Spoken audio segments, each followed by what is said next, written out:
Hello, many thanks for joining us yet for another interesting episode of the Candid Talk here on Herman Manyora's YouTube channel. Ladies and gentlemen, my name is Evans Okinya, and of course I'm joined by Professor here. We would like to discuss a number of issues that are actually affecting this country and see a way of perhaps getting into the solutions of these problems. Prof, how are you? Fine. Welcome. Good. Yes, you've always been against the CBC, and you've said that it will not definitely work. Do you still hold that up to now? Yeah. This animal called CBC.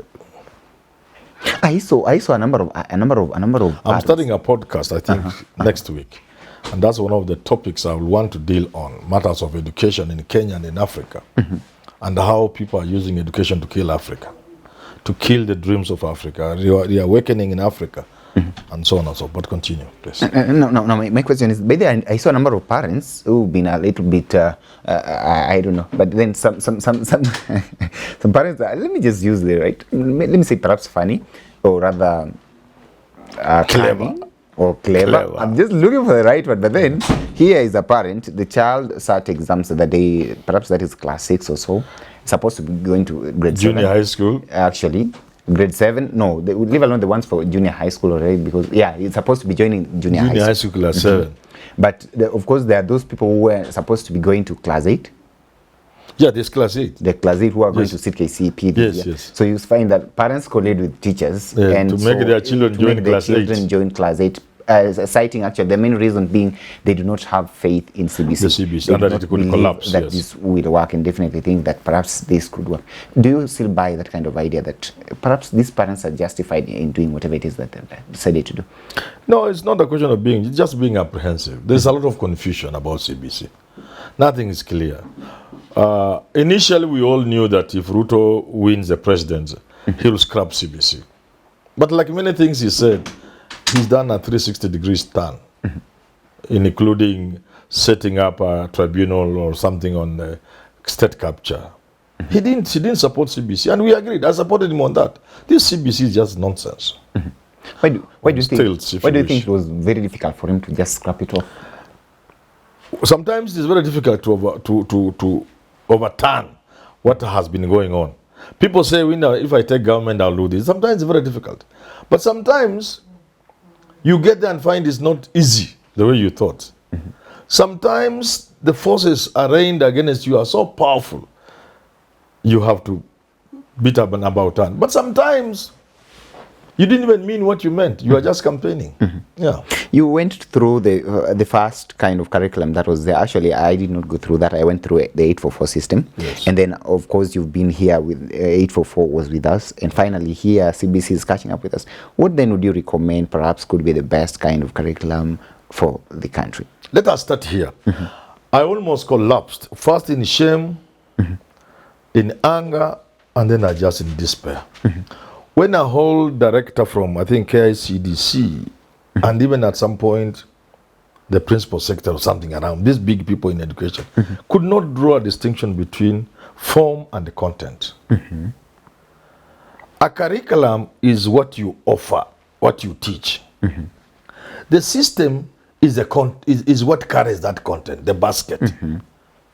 So when you confuse this, and you are top there in the ministry and in the KICD, then this country is so. Curriculum is different. Curriculum is if you teach mathematics, it's part of your curriculum. How you teach it is part of your curriculum. What aspects of mathematics you teach, all the new changes, those are you keep reviewing the curriculum. Experts say you must review the curriculum. In other words, what you teach periodically. The education system is how many years, at what level does a child need to finish that curriculum? So you say, we shall have 8 years in primary school, 4 years in secondary school, 4 years at university. That is a system, an education system. It has been designed with the knowledge that it can carry what we want to teach, which is the curriculum. So you can review the curriculum without affecting the structure. You can only affect the structure, change the structure, if in the process of the review of the curriculum, you feel what you are teaching cannot be carried in the 8 years, 4 years, 4 years. Maybe you want now to teach more at the university, And therefore the 4 years are not enough. So you make it 5. You see? So people are confusing system, which is the form, to the curriculum, which is the content. This confusion, I can see it in your question also. So definitely. Yes. So my question here comes, of course, we have the kind of system that has been there, the 844 system, as I told you. Then now we have the so-called CBC. Now I wonder why, because it's competency-based curriculum, that is it. I've not heard of competency-based system. Yes. But the 844 was the 844 system, we had it. And then there was that other system that was there before 844. Anyway. Let me just explain in the interest of the viewer and perhaps you. You can still teach this thing they are calling CBC, but students are 8 years in primary school, 4 years in secondary, 4 years as university. You can still teach it. Until you find something within that curriculum that cannot fit within 8 years. So that either the 8 years are too many or too few. Or the content itself is such that it can only be handled at a higher level of maturity of the child. So these are issues of experts to determine. But every busybody here, including leaders in government, think they can handle education. So meaning you can change the curriculum Without but not changing without the system. interfering with the system. Yeah. Because right now, definitely, if they're talking of the junior... And if you change the system, there must be a reason why you are changing it. When they're talking about the junior secondary being domiciled in primary schools, I don't see the difference. If at all that curriculum is what was supposed to be taught there, then actually it would have worked still with 844. But then anyway, still sticking to matters education, Prof, I've just seen one of the recommendations of the task force that was actually set by the president to look into the education kind of system of this country. Remember, he said that they were not actually, I had Professor Kega at the time in an interview, he was saying that they were not just mandated to focus on the competency-based curriculum per se, but they were also mandated to look at the entire education system in the country as a whole and then bring in their recommendations thereof. We have universities which are actually struggling with a lot of debt, and use and such kind of things do happen. Of course, that kind of task force was mandated to also check into that, and I saw actually what happened here, and there is a recommendation by the same task force that was set by the government. And one of the recommendations was that the government should increase the school fee, the amount that is being paid by parents, from 16,000 to 52,000. Do you buy that kind of idea of actually increasing, or rather making the parents do more of funding on the other side? There are many ways of doing it. Anytime people have talked of increasing fees, especially for university students, it has always been very difficult. I remember there were serious riots in the US, in the UK, some times back, when the government as much as mentioned that issue of increasing fees. Because it's a very sensitive issue. It's a campaign issue in America about loans for university students and writing them off, paying, and so financing a university education is not a simple matter to be left to some busybodies in the name of a task force. Some of these people do not even know the right from the left of their hand. They cannot handle these big serious issues. The beginning point is look at the country called Kenya and ask yourself, can Kenyans afford education in terms of paying for it?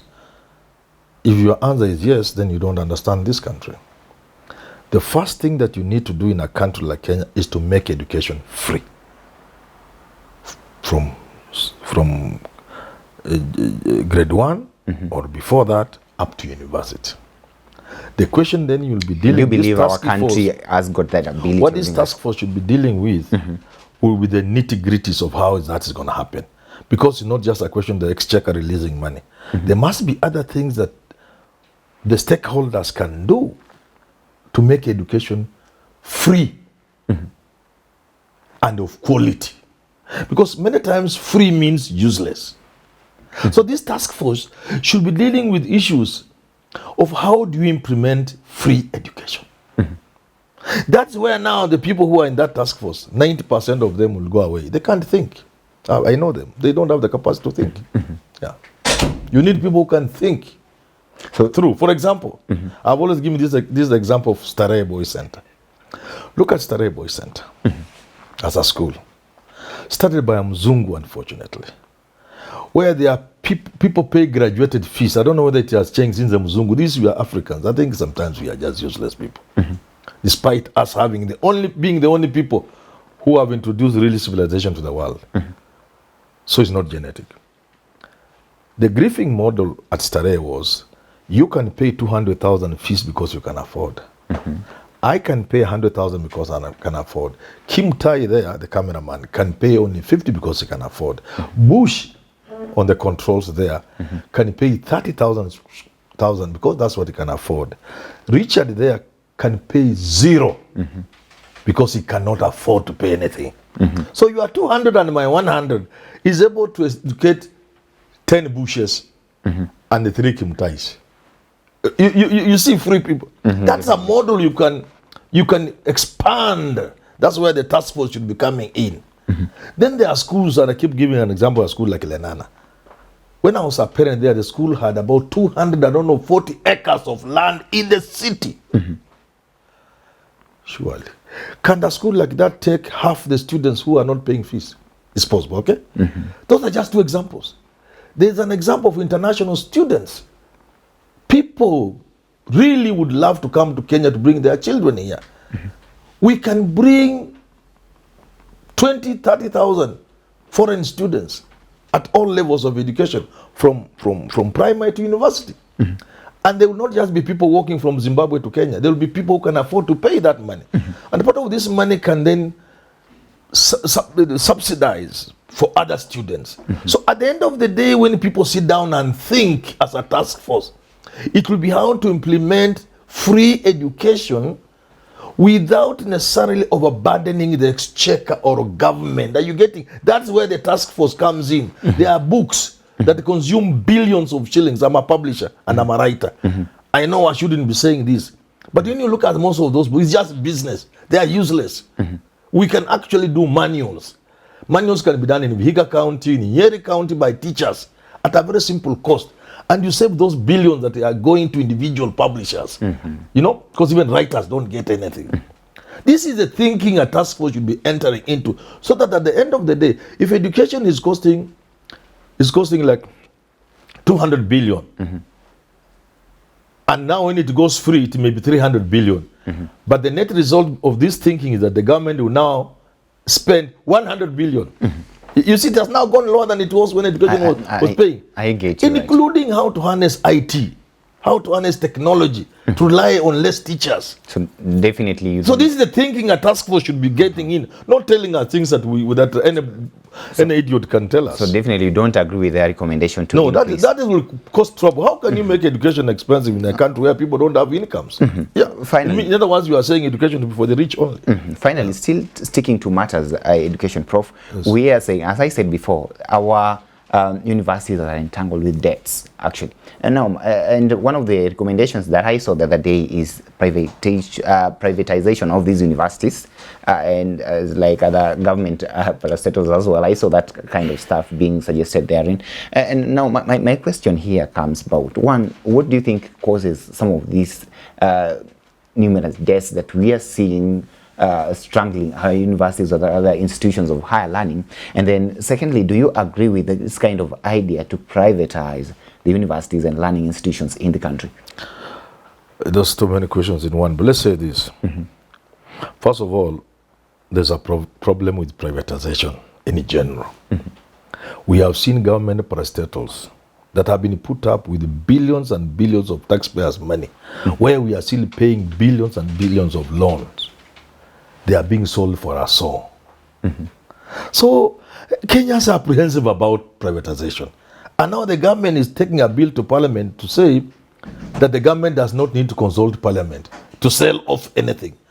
With the past, where there was a time the government wanted to sell Kenya Re at a cost that was far less than you need to buy one of the buildings among the many buildings in Kenya Re. Kenya Re owns the Insurance Plaza, Anniversary Towers, and a host of other things. But the cost at which it was going was not even enough to buy one of those buildings. Pan paper was sold at 900,000 shillings, less than 1 billion shillings. You know what pan paper owns, even land alone. So Kenyans are apprehensive. So if you extend the same to universities, these universities that have cost so much money would end up going for a song, including the land. Number one. In terms of why universities are a problem, you must trace it back to the early days, where government was controlling universities. So all the vice chancellor needed to do was to be in good books with the government. He was an agent of government. That's all. And so long as, especially in the 70s, so long as Karanja kept the universities safe, students away from the streets, that's all that was required of him. He could do the rest. So now, with the government moving out and still wanting to control universities in terms of appointment, the vice chancellors have not been very responsible. So what you need to do is to create complete autonomy of the universities, number one. And number two, have governance structures like Senate that are not at the whim of the vice chancellor, that are really serious organs of the university, independent decision-making organs like in other universities, where there's nothing that can happen in a university without Senate. Here you'll be told if you are putting up a building, senators, teachers have nothing to do with it. But that is wrong, because everything you do at the university must be there to enhance the core mission of the university, which is teaching, research, and all the kind of knowledge generation. So in serious universities in the world, the Senate is the only organ that makes any decision. There's none that you can say has nothing to do with the teachers. Because Senate is made up of the teaching staff. Because everything you do in a university is to enhance the core mission of the university. And therefore there can be nothing out of reach of the teachers. And finally, from my own experience at the university, is that